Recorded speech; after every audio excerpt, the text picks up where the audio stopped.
గత ప్రభుత్వం ఉద్యోగులకు సుమారు 30,000 కోట్ల బకాయిలు పెట్టిందని, కూటమి ప్రభుత్వం వచ్చాక ఎప్పటికప్పుడు వాటిని చెల్లించి డిఏలు, పీఆర్సీ, ఐఆర్, సరెండర్, అర్జిత సెలవులు ఇస్తుందని భావించే వారికి నిరాశ ఎదురైందని ఏపీ ఉద్యోగ సంఘాల జేఏసీ చైర్మన్ బొప్పరాజు వెంకటేశ్వర్లు అన్నారు. ఏ ఉద్యోగి ఎంత బకాయిలు చెల్లించాలో స్పష్టం చేస్తూ పే స్లిప్లో నమోదు చేయాలని కోరినా స్పందన లేదని వివరించారు. రాజమహేంద్రవరం వచ్చిన జేఏసీ నాయకులు తొలుత కలెక్టర్ కీర్తి చేకూరికి వినతి పత్రం అందించారు. అనంతరం బొప్పరాజు మీడియాతో మాట్లాడుతూ ఉద్యోగుల ఆర్థికపరమైన సమస్యలు పరిష్కరించాలన్న డిమాండ్తో సంఘాలన్నీ ఉద్యమ బాటకు నిర్ణయించాయన్నారు. జూలై 12న శ్రీకాకుళంలో ఉద్యమ సన్నద్ధత సభతో శ్రీకారం చుడుతున్నామని, 21న అనంతపురంలో, తర్వాత అన్ని ఉమ్మడి జిల్లాల్లో ఉంటాయని తెలిపారు. ఈ ప్రభుత్వం ఒక్క డిఏ కూడా ఇవ్వలేదని, బకాయిలు ఎప్పటిలోగా చెల్లిస్తారో స్పష్టత ఇవ్వాలని కోరారు. పీఆర్సీ ఆలస్యం అవడం వల్ల గత ప్రభుత్వం నుంచి 27% ఐఆర్ తీసుకున్నామని, ఇప్పుడు ఆ ఊసే లేదన్నారు. ఉద్యమానికి ఏపీ ఎన్జీఓ జేఏసీ సైతం కార్యాచరణ సిద్ధం చేస్తున్నట్లు తెలిపిందని, అన్ని సంఘాలను కలుపుకొని ముందుకెళ్తామన్నారు.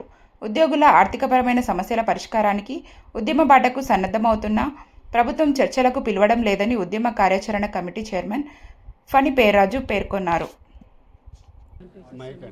ఏపీ జేఏసీ అమరావతి ఉద్యోగ సంఘాలు, శాఖాపరమైన సంఘాలందరం కూడా ఉమ్మడిగా నిర్ణయం తీసుకొని ఇప్పటికే ఉద్యమ బాటకి సిద్ధమవుతున్నాం.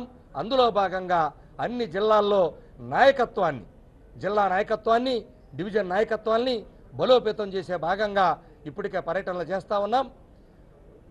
రేపు అంటే వచ్చే నెల జూలై 12న మొట్టమొదటి సన్నద్ధ సభని శ్రీకాకుళంలో శ్రీకారం చుడుతున్నాం.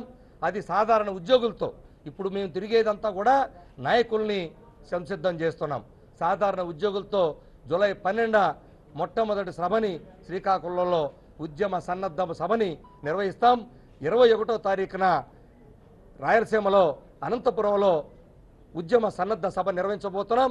తర్వాత ప్రతి ఉమ్మడి జిల్లాలో కూడా సన్నద్ధ సభలు నిర్వహించి తద్వారా ఉద్యోగులకి ఆర్థికంగా, ఎందుకు తిరుగుతున్నాం అనుకోవచ్చు మీరు, ఉద్యోగులకు తెలియదా అని తెలుసు, కానీ ఆలోచించే పరిస్థితుల్లో కూడా ఉద్యోగులు లేరు ఈ రోజున. ఎందుకని? వాళ్ళకి తీవ్రమైనటువంటి పని ఒత్తిడిలో నెట్టివేయబడ్డారు. ఆ పని ఒత్తిడిలో పెట్టి వాళ్ళు కనీసం వాళ్ళకి రావాల్సిన బకాయిల గురించి ఆలోచన లేకుండా చేస్తూ ఉన్నారు ప్రభుత్వం. ఇది చాలా బాధాకరమైనటువంటి విషయం. అయ్యా నీకు ఎంత రావాలని నాయకుడిని అడిగిన, ఉద్యోగిని అడిగినా, సార్ నేను సర్ ప్రోగ్రాంలో నన్ను ఒకడంటాడు, ఇంకో ప్రోగ్రాం ఇంకొకడంటాడు. ఎవరికి వాళ్ళు గందరగోళంలో నెట్టవేయబడ్డారు. అందువల్లే ఈరోజు ప్రతి ఒక్కరిని అవేర్నెస్ చేసుకొని ఉద్యమానికి ఏపీ జేఏసీ అమరావతి సిద్ధమవుతుంది. కలిసి వచ్చేటువంటి సంఘాలను, జేఏసీలను కూడా కలుపుకొని ఇప్పటికే ఏపీ ఎన్జీఓ జేఏసీ కూడా వాళ్ళు కూడా ఉద్యమ కార్యాచరణని త్వరలో వాళ్ళు కూడా మొదలు పెట్టబోతున్నామన్నారు. అవసరమైనప్పుడు ఐక్య ఉద్యమాలకు కూడా ఏపీ జేఏసీ అమరావతి పక్షాన సిద్ధంగా ఉంటామని చెప్పి తెలియజేస్తూ